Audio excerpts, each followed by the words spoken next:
ಹೋರಾಟಗಳನ್ನು ಮಾಡಿ ಕಾರ್ಯಕ್ರಮಗಳನ್ನು ರೂಪಿಸಿ ವಿಚಾರಗಳನ್ನು ಹೇಳಿ ಈ ನಾಡಿಗೆ ಬಾಬಾ ಸಾಹೇಬ್ ಅಂಬೇಡ್ಕರ್ ಅವರ ಬುದ್ಧನ ಬಸವಣ್ಣನ ವಿಚಾರಗಳು ಎಷ್ಟು ಸೂಕ್ತ ಅಂತಕ್ಕಂಥದ್ದನ್ನು ಹೇಳಲಿಕ್ಕೆ ಹೊರಟಿರುವ ನಮ್ಮೆಲ್ಲರ ನಾಯಕರು ಮತ್ತು ಈ ಸಭೆಯನ್ನು ಉದ್ಘಾಟನೆ ಮಾಡಿರ್ತಕ್ಕಂಥ ಕರ್ನಾಟಕದ ಲೋಕೋಪಯೋಗಿ ಸಚಿವರಾಗಿರ್ತಕ್ಕಂಥ ಸನ್ಮಾನ್ಯ ಜಾರಕಿಹೊಳಿ ಸಾಹೇಬ್ರೆ,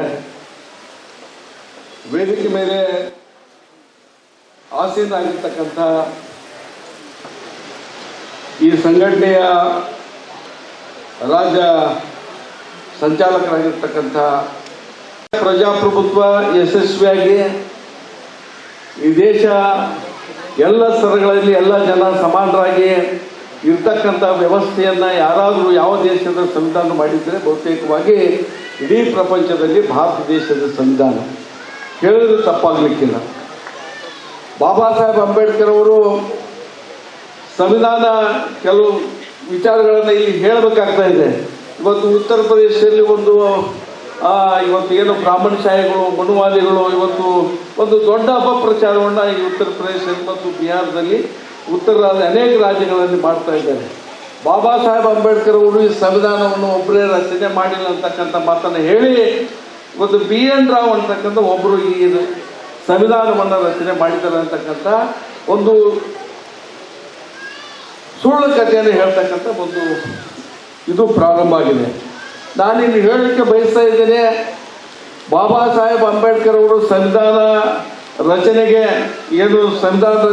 ಚುನಾವಣೆಗಳಿದ್ದು ಸುಮಾರು 298 ಏನು ಕ್ಷೇತ್ರಗಳಿದ್ದು ಆ ಕ್ಷೇತ್ರದಲ್ಲಿ ಒಬ್ಬರಾಗಿ ಚುನಾವಣೆಯಲ್ಲಿ ಗೆದ್ದು ಬಂದು ಸಂವಿಧಾನ ರಚನೆ ಸಮಿತಿಯ ಸದಸ್ಯರಾಗ್ತಾ ಇದ್ದಾನೆ. ಅವರು ಯಾವುದೇ ನಾಮನಿರ್ದೇಶನ ಸದಸ್ಯರಾಗಿ ಸಂವಿಧಾನ ಸಭೆಯಲ್ಲಿ ಪ್ರವೇಶ ಮಾಡಲಿಲ್ಲ. ಇವತ್ತೇನು ಪಶ್ಚಿಮ ಬಂಗಾಳದಲ್ಲಿ, ಇವತ್ತೇನು ಬೆಂಗಾಲದಲ್ಲಿ, ಇವತ್ತೇನು ಒಬ್ಬ ಮುಸಲ್ಮಾನ್ ನಾಯಕರು ಅಲ್ಲಿಂದ ಚುನಾಯಿತರಾಗಿದ್ದರು. ಇವತ್ತು ಬಾಬಾ ಸಾಹೇಬ್ ಅಂಬೇಡ್ಕರ್ನು ಮಹಾರಾಷ್ಟ್ರದಲ್ಲಿ ಸೋಲಿಸಿದ ಮೇಲೆ ಬಂಗಾಳಕ್ಕೆ ಹೋಗಿ ಆ ಮುಸಲ್ಮಾನ್ ನಾಯಕರು ಅವರಿಗೆ ಸೀಟ್ ರಾಜೀನಾಮೆಯನ್ನು ಕೊಟ್ಟು ಅವರಿಗೆ ಬಾಬಾ ಸಾಹೇಬ್ ಅಂಬೇಡ್ಕರ್ ಅವರಿಗೆ ಚುನಾವಣೆಯನ್ನು ನಿಲ್ಲಿಸ್ತಾರೆ. ಆ ಚುನಾವಣೆಯಲ್ಲಿ ಡಾಕ್ಟರ್ ಬಾಬಾ ಸಾಹೇಬ್ ಅಂಬೇಡ್ಕರ್ ಅವರು ಸಂವಿಧಾನ ಕರಡು ರಚನಾ ಸಮಿತಿಗೆ ಆಯ್ಕೆ ಆಗ್ತಾರೆ ಅಂತಕ್ಕಂಥ ಮಾತನ್ನು ಇಲ್ಲಿ ಹೇಳಲಿಕ್ಕೆ ನಾನು ಬಯಸ್ತಾ ಇದ್ದೇನೆ. ನಮಗೆಲ್ಲ ಗೊತ್ತಿರಬೇಕು, 2 ವರ್ಷ 11 ತಿಂಗಳು 18 ದಿವಸ ಸಂವಿಧಾನ ರಚನಾ ಸಭೆಯ ಪ್ರಕ್ರಿಯೆ ಆಗಿದೆ. ಇವತ್ತು ಸಂವಿಧಾನ ಕರಡು ಸಮಿತಿಯನ್ನು ಕೂಡ ಅಲ್ಲಿ ರಚನೆ ಮಾಡ್ತಾರೆ. ಅಲ್ಲಿ 7 ಜನ ಸದಸ್ಯರು ಬಾಬಾ ಸಾಹೇಬ್ ಅಂಬೇಡ್ಕರ್ ಅವರು ಕರಡು ರಚನಾ ಸಮಿತಿಯ ಅಧ್ಯಕ್ಷರಾಗಿ ಕೆಲಸ ಮಾಡ್ತಾರೆ. ಉಳಿದ 6 ಜನ ಇವತ್ತು ಸದಸ್ಯರಾಗಿ ಕೆಲಸ ಮಾಡ್ತಾರೆ. 6 ಜನರಲ್ಲಿ ಇಬ್ಬರು ಜನ ರಾಜೀನಾಮೆಯನ್ನು ಕೊಡ್ತಾರೆ, ಒಬ್ಬರು ಸತ್ತು ಹೋಗ್ತಾ ಇದ್ದಾರೆ, ಇನ್ನು 3 ಜನ ಆ ಸಂವಿಧಾನ ಕರಡು ರಚನಾ ಸಮಿತಿಗೆ ಹಾಜರಾಗಲಿಕ್ಕೆ ಸಾಧ್ಯ ಆಗೋದಿಲ್ಲ. ಇಡೀ ಸಂಪೂರ್ಣ ಸಂವಿಧಾನ ರಚನೆಯ ಸಂಪೂರ್ಣ ಜವಾಬ್ದಾರಿ ಯಾರ ಮೇಲಾದರೂ ಇದೆ, ಅದು ಡಾಕ್ಟರ್ ಬಾಬಾ ಸಾಹೇಬ್ ಅಂಬೇಡ್ಕರ್ ಇತ್ತು ಅಂತಕ್ಕಂಥ ಮಾತನ್ನು ಈ ಸಂದರ್ಭದಲ್ಲಿ ಹೇಳಲಿಕ್ಕೆ ಬಯಸ್ತಾ ಇದ್ದೇನೆ. BN ರಾವ್ ಅವರು ಯಾವುದೇ ಚುನಾಯಿತ ಸದಸ್ಯರಲ್ಲ. ಇವತ್ತು ಕರಡು ಸಮಿತಿಯಲ್ಲಿ ಕೂಡ ಅವರು ಇರಲಿಲ್ಲ. ಇವತ್ತು ಸಂವಿಧಾನ ರಚನಾ ಸಮಿತಿಯ 298 ಚುನಾಯಿತ ಸದಸ್ಯರು ಕೂಡ ಅವರು ಇರಲಿಲ್ಲ. BN ರಾವ್ ಅವರು ಯಾರು ಅಂತ ಹೇಳಿದ್ರೆ, ಅವರು ಕೇವಲ ಆಗಿನ ವೈಸ್ರಾಗಿರ್ತಕ್ಕಂಥ ವೆವೆಲ್ 1946ರಲ್ಲಿ ಭಾರತದಲ್ಲಿ ಬ್ರಿಟಿಷ್ ವೈಸ್ರಾಗಿರ್ತಕ್ಕಂಥ ವೆವೆಲ್ ಅವರು ಅವರನ್ನು ಆ ಸಮಿತಿಗೆ ನಾಮನಿರ್ದೇಶನ ಮಾಡಿ ಡೈರೆಕ್ಟರ್ ಅಂತ ಹೇಳಿ ನಾಮನಿರ್ದೇಶನ ಮಾಡ್ತಾರೆ. ಅವ್ರ ಕೆಲಸ ಕ್ಲರಿಕಲ್ ಕೆಲಸ, ಟೈಪ್ ಮಾಡ್ತಕ್ಕಂಥದ್ದು ಮಾತ್ರ, ಯಾವುದೇ ನಿರ್ಣಾಯಕ ಕೆಲಸದ ಜವಾಬ್ದಾರಿ ಕೂಡ ಅವ್ರಿಗೆ ಇರಂಗಿಲ್ಲ. ಈ ಒಂದು ಪರಿಸ್ಥಿತಿಯನ್ನು ನಾವೆಲ್ಲ ಕೂಡ ಅರ್ಥ ಮಾಡ್ಕೋಬೇಕಂತಕ್ಕಂಥ ಮಾತನ್ನು ಈ ಸಂದರ್ಭದಲ್ಲಿ ಹೇಳಿ, ಇವತ್ತು ದೇಶಕ್ಕೆ ಅತ್ಯಂತ ಮಾದರಿಯಾಗಿರ್ತಕ್ಕಂಥ ಎಲ್ಲ ಸಮಾಜ ಎಲ್ಲ ಧರ್ಮಗಳಿಗೆ ಸೂಕ್ತವಾಗಿರ್ತಕ್ಕಂಥ ಅವರವರ ಸ್ಥಾನಮಾನ ಗೌರವಗಳನ್ನು ರಕ್ಷಣೆ ಮಾಡ್ತಕ್ಕಂಥ, ಸ್ವತಂತ್ರವನ್ನು ರಕ್ಷಣೆ ಮಾಡ್ತಕ್ಕಂಥ, ಸಮಾನತೆಯನ್ನು ಸಾರ್ತಕ್ಕಂಥ ಪ್ರಪಂಚದ ಯಾವುದೇ ಸಂವಿಧಾನ ಇದ್ದರೆ ಅದು ಬಾಬಾ ಸಾಹೇಬ್ ಅಂಬೇಡ್ಕರ್ ರಚನೆ ಮಾಡಿರ್ತಕ್ಕಂಥ ಭಾರತೀಯ ಸಂವಿಧಾನ ಅಂತಕ್ಕಂಥ ಮಾತನ್ನು ಹೇಳಲಿಕ್ಕೆ ಬಯಸ್ತಾ ಇದ್ದೇನೆ. ಇಷ್ಟು ಹೇಳಿ ಇನ್ನೂ ಅನೇಕ ವಿಚಾರಗಳಿದ್ರು ಕೂಡ ಇವತ್ತು ನಮ್ಮ ಜಾರಕಿಹೊಳಿ ಸರ್ ಕರ್ನಾಟಕದಲ್ಲಿ ನಮ್ಮೆಲ್ಲರಿಗೂ ಕೂಡ ಮಾದರಿಯಾಗಿದ್ದಾರೆ. ಬಹುಶಃ ನಮ್ಮ ಜಿಲ್ಲೆಯಲ್ಲಿ ಅಂಥ ಒಬ್ಬರು ಬ್ಯಾಕ್ವರ್ಡ್ ನಾಯಕರು ಇರಬೇಕಾಗಿತ್ತು ಅಂತ ಹೇಳಿ ನಮ್ಮೆಲ್ಲರೂ ಕೂಡ ಅಪೇಕ್ಷೆ. ಬಹುಶಃ ನಮ್ಮ ದುರ್ಗದಲ್ಲಿ ಬ್ಯಾಕ್ವರ್ಡ್ ಕ್ಲಾಸ್ನಲ್ಲಿ ಯಾರೂ ಕೂಡ ನಮಗೆ ನಾಯಕರಿಲ್ಲ. ಇವತ್ತು ಅವರೊಬ್ಬರು ನಮ್ಮ ಪಕ್ಕದ ಜಿಲ್ಲೆಯಲ್ಲಿ ಇದ್ದಾರೆ. ಬಹುತೇಕವಾಗಿ ಇಡೀ ರಾಜ್ಯದ ಇವತ್ತೇನಾದರೂ ಬಾಬಾ ಸಾಹೇಬ್ ಅಂಬೇಡ್ಕರ್ ಅವರ ವಿಚಾರಗಳನ್ನು, ವೈಚಾರಿಕತೆಯನ್ನು, ಬಸವಣ್ಣನ ವೈಚಾರಿಕತೆಯನ್ನು, ಬುದ್ಧನ ವೈಚಾರಿಕತೆಯನ್ನು ಯಾರಾದರೂ ಇವತ್ತು ಜೀವಂತ ಇಡಲಿಕ್ಕೆ ಪ್ರಾಮಾಣಿಕ ಪ್ರಯತ್ನ, ಅತ್ಯಂತ ಶ್ರದ್ಧೆಯಿಂದ ಮಾಡ್ತಾ ಇದ್ರೆ ಅದು ಜಾರಕಿಹೊಳಿ ಸಾಹೇಬ್. ಅದಕ್ಕೆ ಯಾವುದೇ ಪ್ರಚಾರವನ್ನು ಅವರು ಕೊಡ್ತಾ ಇಲ್ಲ. ಇವತ್ತು ಘಟಪ್ರಭಾದಲ್ಲಿ ಪ್ರತಿ ತಿಂಗಳು ಕೂಡ ಸೆಮಿನಾರ್ ಮಾಡಿಸ್ತಾ ಇದ್ದಾರೆ. ರಾಷ್ಟ್ರ ಮಟ್ಟದಲ್ಲಿರ್ತಕ್ಕಂಥ ಅನೇಕ ತಜ್ಞರನ್ನು ಕರೆಸಿ ಇವತ್ತು ಹಿಂದುಳಿದವರ ಏಳಿಗೆಗಾಗಿ, ದಲಿತರ ಏಳಿಗೆಗಾಗಿ, ವಂಚಿತರ ಏಳಿಗೆಗಾಗಿ, ಶೋಷಿತರ ಏಳಿಗೆಗಾಗಿ, ಅವರ ಬದಲಾವಣೆಗಳಿಗಾಗಿ ಏನು ಕಾರ್ಯಕ್ರಮ ಕೊಡಬೇಕಂತಕ್ಕಂಥ ವಿಚಾರದಲ್ಲಿ ಇವತ್ತು ಪ್ರತಿ ತಿಂಗಳು ಕೂಡ ಅವರು ಸೆಮಿನಾರವನ್ನು ನಡೆಸ್ತಾ ಇದ್ದಾರೆ. ಊಟ ಕೊಟ್ಟು ಅವ್ರನ್ನ ಸಾಕಿ ಸಲುವಿ ಇವತ್ತು ಅನೇಕ ರಾಜ್ಯದಲ್ಲಿ ಇರ್ತಕ್ಕಂಥ ಅನೇಕ ಸಂಘ ಸಂಸ್ಥೆಗಳಿಗೆ ಸಹಾಯಧನವನ್ನು ಅವರು ಮಾಡಿದ್ದಾರೆ, ಬಡವರಿಗೆ ಸಹಾಯಧನ ಮಾಡಿದ್ದಾರೆ. ಇವತ್ತು ಇಂಥ ಒಬ್ಬ ನಾಯಕರು ನಮ್ಮ ಮಧ್ಯದಲ್ಲಿ ಇರ್ತಕ್ಕಂಥದ್ದು ಭಾಳ ನಮಗೆ ಅತ್ಯಂತ ಗೌರವ ತರ್ತಕ್ಕಂಥ ಕೆಲಸ. ಇವತ್ತು ನಾವು ಅವರ ಅಭಿನಂದಿಸ್ಬೇಕಾಗ್ತಾ ಇದೆ. ನಾವು ಹೋಗಿ ಸಾಹೇಬರು ನಮ್ಮ ಜಿಲ್ಲಾಕ್ಕಿಂತ ಸಭೆಗಳಲ್ಲಿ ತಾವು ಬರಬೇಕಂತ ಹೇಳಿ ವಿನಂತಿ ಮಾಡಿದಾಗ ಯಾವುದೇ ಮತ್ತೊಂದು ವಿಚಾರ ಹೇಳಿದೆ, ಪ್ರತಿ ಸಂದರ್ಭದಲ್ಲಿ ಕೂಡ ಸಾಹೇಬರು ಬರ್ತಾ ಇದ್ದಾರೆ. ಅವರು ಇವತ್ತು ಅವರು ಎಷ್ಟು ಹೋದ್ರು ಕೂಡ ಕಡಿಮೆ ಅನಿಸ್ತಾ ಇದೆ. ಇವತ್ತು ಎಂ ಬಿ ಪಾಟೀಲ್ ಸಾಹೇಬರು ಕೂಡ ಈ ಸಭೆಗೆ ಬರಬೇಕಾಗಿತ್ತು. ಅವರಿಗೆ ನಮ್ಮ ತಪ್ಪಾಗಿದೆ, ಸಂಘಟಕರ ತಪ್ಪು ಕೂಡ ನಮ್ಮದು ತಪ್ಪಾಗಿದೆ. ಇವತ್ತೇನು ಅವರಿಗೆ ನಾವು ಸರಿಯಾದ ಮಾಹಿತಿಯನ್ನು ಕೊಡಲಿಲ್ಲ ಇದೇ ತಾರೀಕಿಗೆ ಅಂತ ಹೇಳಿ. ಅವರೆಲ್ಲ ಕಾರ್ಯಕ್ರಮ ಇದ್ದಾಗ ನಾವು ಈ ಸಭೆಯಲ್ಲಿ ಇಟ್ಕೊಂಡಿದ್ದೀವಿ. ಅವರು ಕೂಡ ಈ ಸಭೆಗೆ ನಮ್ಮ ಮುಖಾಂತರ ಒಂದು ನಮಗೆ ಒಳ್ಳೆಯ ಶುಭಾಶಯಗಳ ಸಂದೇಶವನ್ನು ಹೇಳಿದ್ದಾರೆ.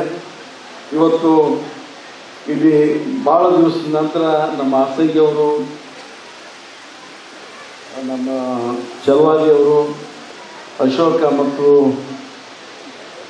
ವಿನಾಯಕ್ ಗುರುಸಾಗರ್ ಅವರು, ಅವರೆಲ್ಲ ತಂಡ ಒಂದು ಒಳ್ಳೆಯ ಕಾರ್ಯಕ್ರಮ ಇವತ್ತು ಮಾಡಿದ್ದೀರಿ.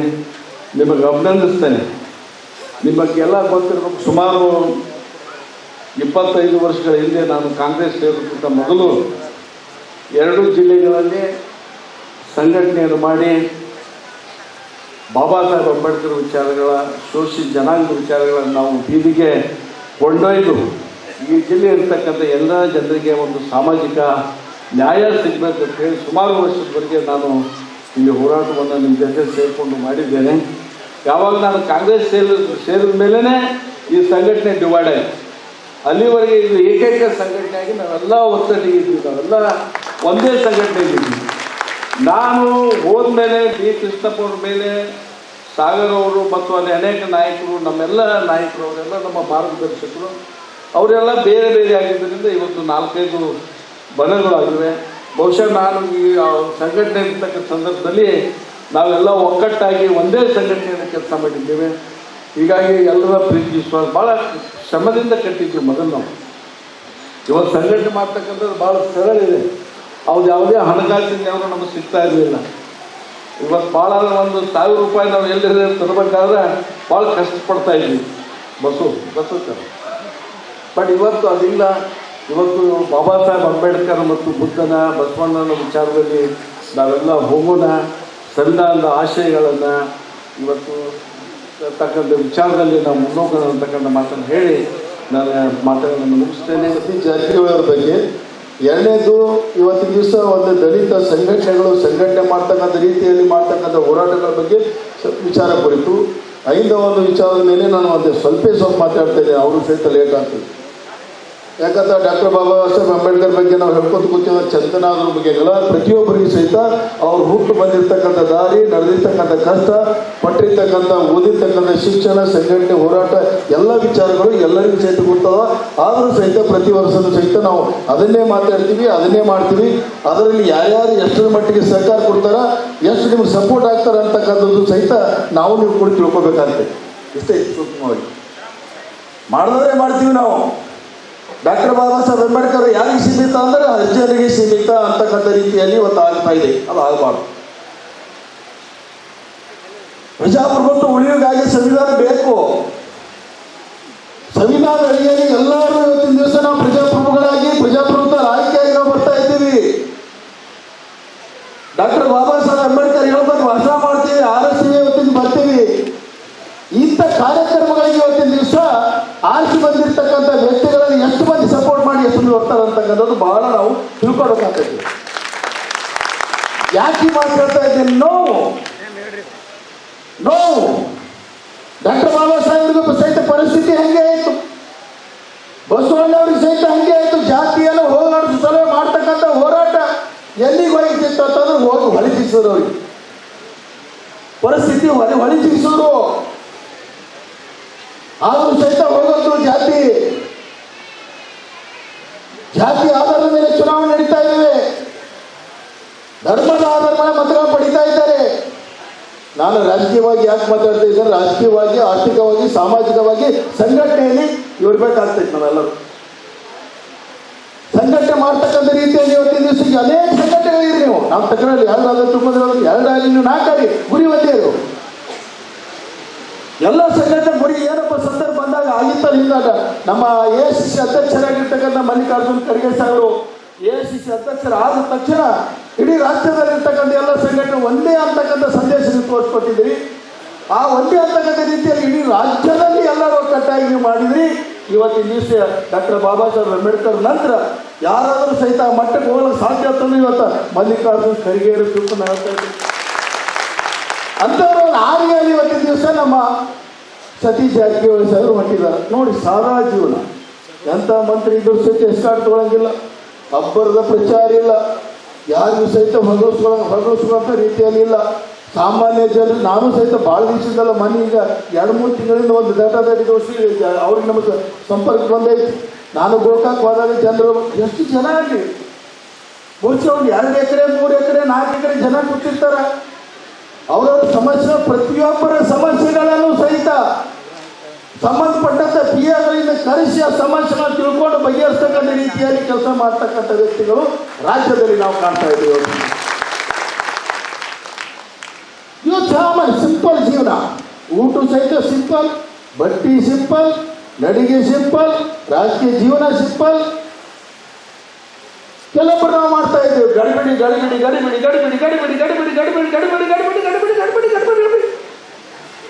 ಓಡ್ತಾ ಇದ್ದೀವಿ. ಎಲ್ಲಿಗೆ ಓಡ್ತಾ ಇದ್ದೀವಿ? ನಾವು ಯಾತಕ್ಕೆ ಓಡ್ತಾ ಇದ್ದೀವಿ?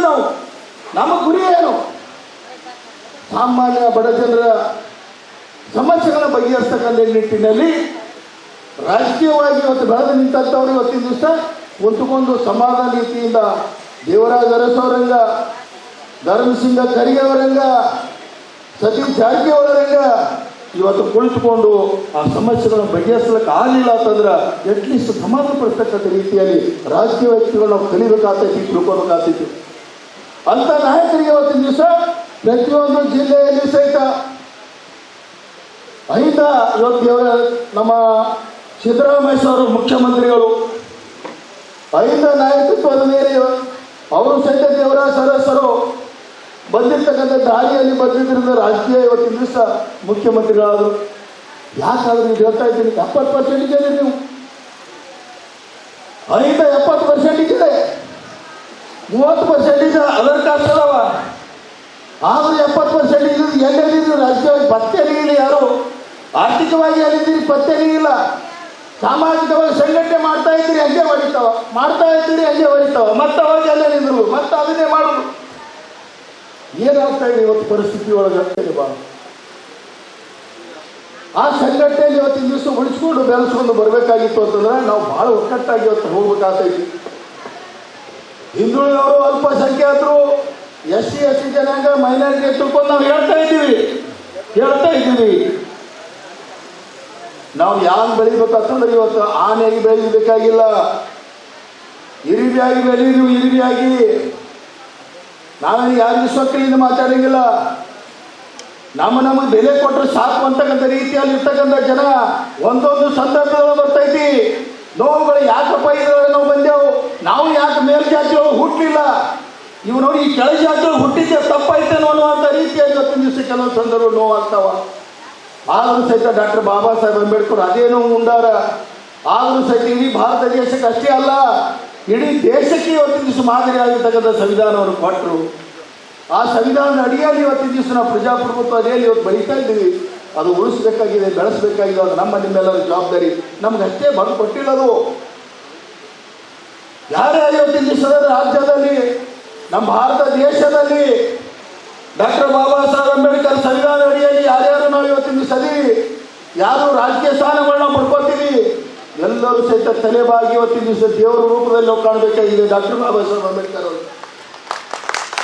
ಅಂದಾಗ ಮಾತ್ರ ಸಾರ್ಥಕ ಆಗ್ತೈತಿ.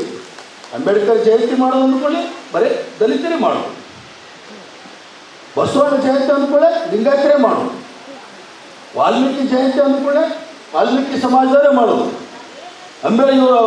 ಅಂಬಿಗರ ಚೌಡೇಜ್ ಅಂದ್ಕೊಳ್ಳೆ ಕಬ್ಬರಿಗೆರೆ ಮಾಡೋದು. ನೋಡಿ ಏನಿದ್ರ ಅರ್ಥ ಏನು? ಯಾತಕ್ಕಾಗಿ ಜಯಂತಿಗಳಾಗ್ತಾವ? ಅವರ ಹೆಸರುಗಳು, ಅವ್ರು ಮಾಡಿರ್ತಕ್ಕಂಥ ಸಾಧನೆಗಳು, ಅವರ ವಿಚಾರಧಾರೆಗಳು, ಅದರಲ್ಲಿ ಇವತ್ತು ಮುಂದಿನ ಪೀಳಿಗೆ ನಾವು ತಿಳ್ಕೊಂಡು ಅವರ ಹಾದಿಯಲ್ಲಿ ಹೋಗಬೇಕು, ನೆನಪಿಟ್ಕೊಂಡು ಹೋಗಲಿ ಅನ್ನುವಂಥ ಉದ್ದೇಶಕ್ಕಾಗಿ ಇವತ್ತಿನ ದಿವಸ ಜಯಂತಿಗಳು ಮಾಡ್ತಾ ಇದ್ದಾರೆ, ಮೂರ್ತಿಗಳು ಮಾಡ್ತಾ ಇದ್ದಾರೆ, ಪ್ರತಿಷ್ಠಾಪನೆ ಮಾಡ್ತಾ ಇದ್ದಾರೆ. ಅದು ಕೇವಲ ಒಂದೊಂದು ಜಾತಿಗೆ ಸೀಮಿತವಾಗಿ ಇರಬಾರ್ದು ಅಂತಕ್ಕಂಥ ರೀತಿಯಲ್ಲ ಹೇಳ್ತಕ್ಕಂಥ ಮಾತು. ಅನೇಕ ಸಂದರ್ಭದಲ್ಲಿ ನಾನು ಅಂಬೇಡ್ಕರ್ ಜಯಂತಿ ಬಂದುಕೊಂಡೆ ಎಲ್ಲರೂ ಕೂಡ ನಾವೇ ಹೋಗಿ ಮಾಡ್ತಕ್ಕಂಥದ್ದು ಆಗಬಾರ್ದು, ಎಲ್ಲ ವರ್ಗ ಜನರಲ್ಲಿ ಸೇರಬೇಕು. ಕಡ್ಡಾಯವಾಗಿ ಯಾರು ಅಂಬೇಡ್ಕರ್ ಜಯಂತಿಯಲ್ಲಿ ಯಾರೇ ಹೋಗಿದ್ರು ಬರಲಿಲ್ಲ ಅಂತಂದ್ರೆ ಅವ್ರು ಹೊರಗಿರ್ತಕ್ಕಂಥ ಕೆಲಸ ಆಗಬೇಕು. ನೀವು ಮಾಡಿ ನೋಡು ನೀವು ಅವ್ರಿಗೆ ರಾಜಕೀಯ ಮಾಡಕ್ಕೆ ಆಗಲ್ಲ ಯಾರಿಗೆ. ಅಂದಾಗಿ ಇವತ್ತಿನ ದಿವಸ ಆರ್ಥಿಕವಾಗಿ ಸಹಿತ ಭದ್ರತೆ ಆಗಬೇಕಂತೆ, ರಾಜಕೀಯವಾಗಿ ಬೆಳಿಬೇಕು, ಸಂಘಟಿತರಾಗಬೇಕು, ಶಿಕ್ಷಣವಂತರಾಗಬೇಕು. ಅಂದಾಗ ಮಾತ್ರ ಇವತ್ತಿನ ದಿವಸ ನಮ್ಮಲ್ಲಿ ಒಂದು ಬೆಲೆ ಬರ್ತೈತಿ. ಅಂಬೇಡ್ಕರ್ ನಮ್ಮನ್ನು ಎಚ್ಚರಿಗೊಳಿಸಿದರೆ ಕರ್ನಾಟಕದಲ್ಲಿ ಸುಮಾರು 40 ವರ್ಷದ ಹಿಂದೆ ಕೃಷ್ಣಪ್ಪನವರು ನಮ್ಮನ್ನೆಲ್ಲ ಎಚ್ಚರಗೊಳಿಸುವಂಥ ಪ್ರಯತ್ನವನ್ನು ಮಾಡಿದ ಪ್ರಯುಕ್ತ ನಾವು ಇವತ್ತು ಇಲ್ಲೆಲ್ಲ ಕೂಡಿದ್ವಿ.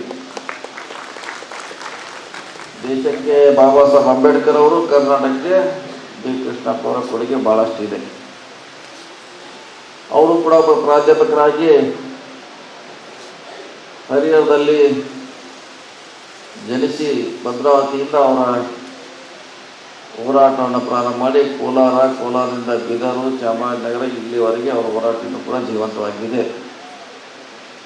ಅದನ್ನು ನೀವೆಲ್ಲ ಇವತ್ತು ಮುಂದುವರಿಸ್ಕೊಂಡು ಹೋಗಲಿಕ್ಕೆ ನಿಮ್ಮನ್ನು ಇಲ್ಲಿ ಕರೆಸಿ ನಾವು ನಿಮಗೆ ಹಿತವಚನ ಹೇಳ್ತಾ ಇದ್ದೀವಿ. ಯಾವುದೇ ಕಾಲಕ್ಕೂ ಅಂಬೇಡ್ಕರ್ ವಿಚಾರಗಳು, ಸಂವಿಧಾನಗಳು ಕೂಡ ನಮ್ಮ ಕೈಯಿಂದ ತಪ್ಪಿ ಹೋಗಬಾರ್ದು. ಅದು ನಮ್ಮ ಮೊದಲನೆಯ ಆದ್ಯತೆ, ಪ್ರಯಾರಿಟಿ.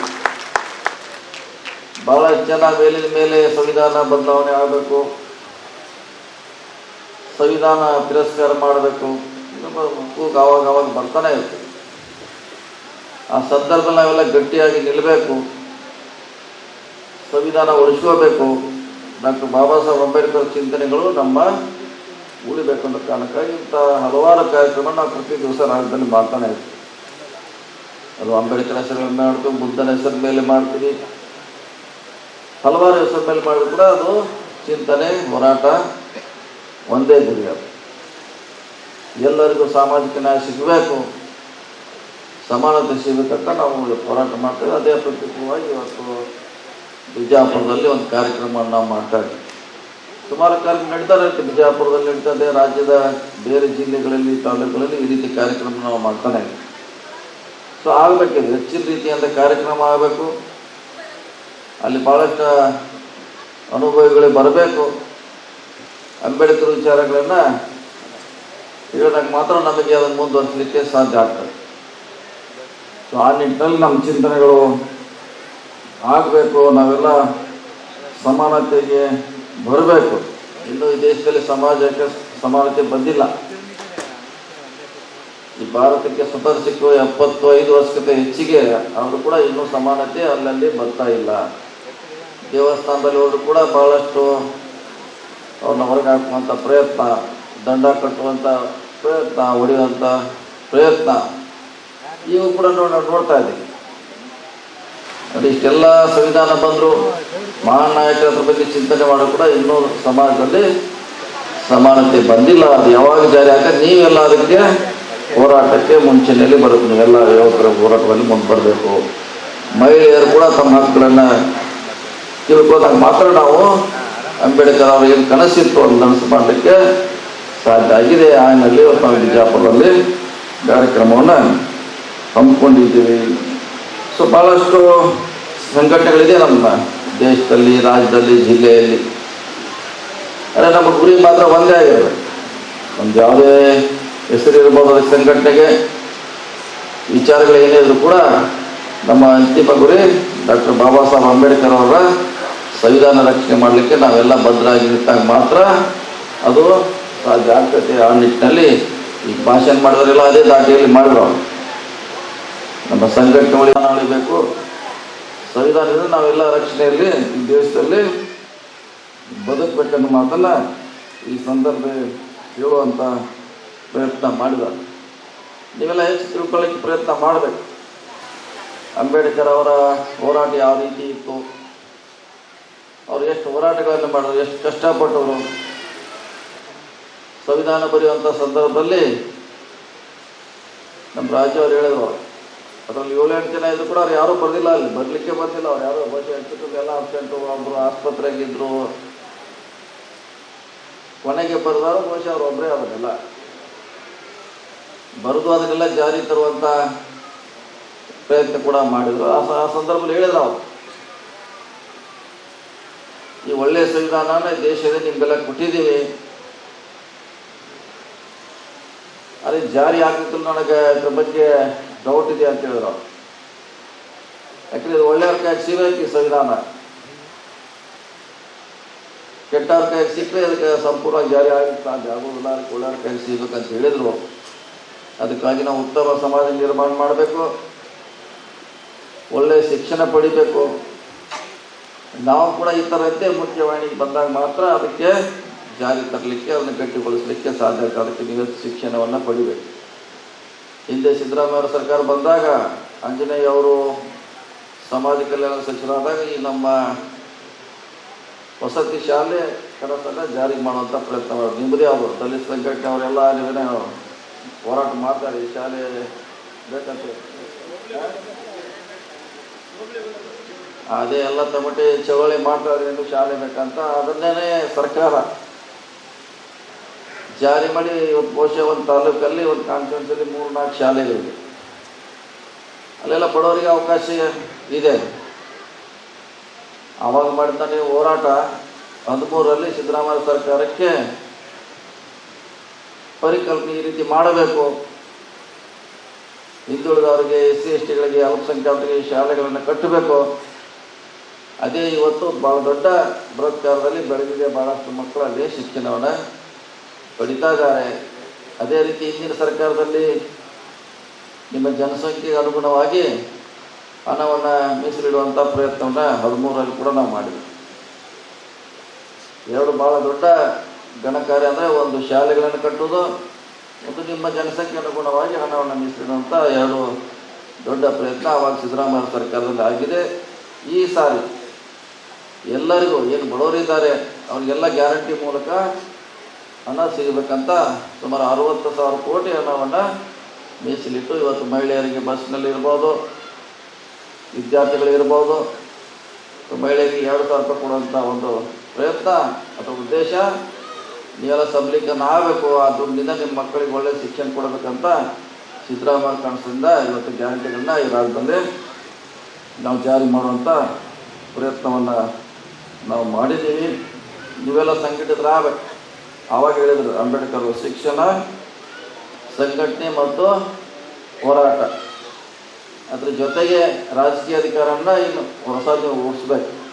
ಶಿಕ್ಷಣ, ಸಂಘಟನೆ, ಹೋರಾಟ, ರಾಜಕೀಯ ಶಕ್ತಿ ಅನ್ನೋದನ್ನು ನೀವು ಹೊಸದನ್ನು ಸೇರಿಸಿಕೊಂಡು ಹೋರಾಟವನ್ನು ಮಾಡಿದಾಗ ಮಾತ್ರ ನಾವು ಮುಂದೆ ಬರಲಿಕ್ಕೆ ಸಾಧ್ಯ ಆಗಿದೆ. ಯಾಕೆ ನಾವು ಯಾರ ಬಗ್ಗೆ ಹೇಳಿದ್ರೆ ಅದ್ರ ಪ್ರಯೋಜನ ಏನೂ ಆಗೋಲ್ಲ. ಅವ್ರು ಬೆಳೆಯೋರು ನಮ್ಗಿಂತ ಮುಂದೆ ಹೋಗಿದ್ದಾರೆ, ಅವ್ರು ಬೆಳೆದು ಕೂತಿದ್ದಾರೆ. ಏನು ಅವ್ರು ಅಲ್ಲಿ ಯಾಕೆ ಹೋಗಿರೋದು ಪ್ರಶ್ನೆ ಮಾಡಲಿಕ್ಕೆ ಆಗೋಲ್ಲ. ಅವ್ರು 100 ವರ್ಷದಿಂದ ನಮ್ಗಿಂತ ಮುಂದೆ ಹೋಗಿ ಅಲ್ಲಿ ಕೂತಿದ್ದಾರೆ. ಇನ್ನು ಅವ್ರ ಸ್ಥಾನಕ್ಕೆ ನಾವು ಯಾವ ಹೋಗೋದು ಚರ್ಚೆ ಆಗಬೇಕು ಅಷ್ಟೇ. ನಾವು ಹೆಂಗೆ ಹೋಗ್ಲಿಕ್ಕೆ ಏನು ಪ್ರಯತ್ನ ಮಾಡಬೇಕು, ಏನು ದಾರಿ ಹೊಡಿಸ್ಬೇಕು ಅನ್ನೋದು ಅಷ್ಟೇ. ಅವ್ರ ಜೊತೆ ಸಂಘರ್ಷ ಮಾಡೋದ್ರಿಂದ ಏನು ಪ್ರಯೋಜನ ಆಗಲ್ಲ.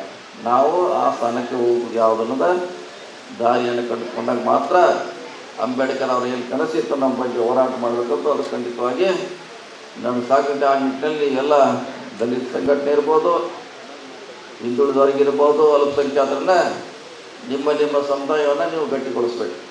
ಬರೀ ನಾವು ಯಾವ ಒಂದು ಸಾರಿ ಭಾಷಣ ಮಾಡಿದ್ರೆ ಗಟ್ಟಿಗೊಳ್ಳೋದಿಲ್ಲ. ಸಾಯಂಕಾಲ ರಾತ್ರಿ ಅವ್ರನ್ನ ಕೂಡಿಸಿ ಒಂದು 10 ಜನಕ್ಕೆ 20 ಜನಕ್ಕೆ ತಯಾರು ಮಾಡೋದು ಸಾಕು. ಒಬ್ಬ ಅಂಬೇಡ್ಕರಿಂದ ಇಡೀ ದೇಶ ಇವತ್ತು ನಡೀತಾ ಇದೆ. ಒಬ್ಬ ಅಂಬೇಡ್ಕರ್. ನೀವು ಪ್ರತಿ ಊರಲ್ಲಿ ಒಬ್ಬ ಅಂಬೇಡ್ಕರ್ನ ತಯಾರು ಮಾಡಿ ಒಂದು 100 ಜನಕ್ಕೆ ನೀವು ಹೇಳಿದಾಗ ಒಬ್ಬರ ಹತ್ರಲ್ಲಿ ಹುಡ್ತಾರೆ.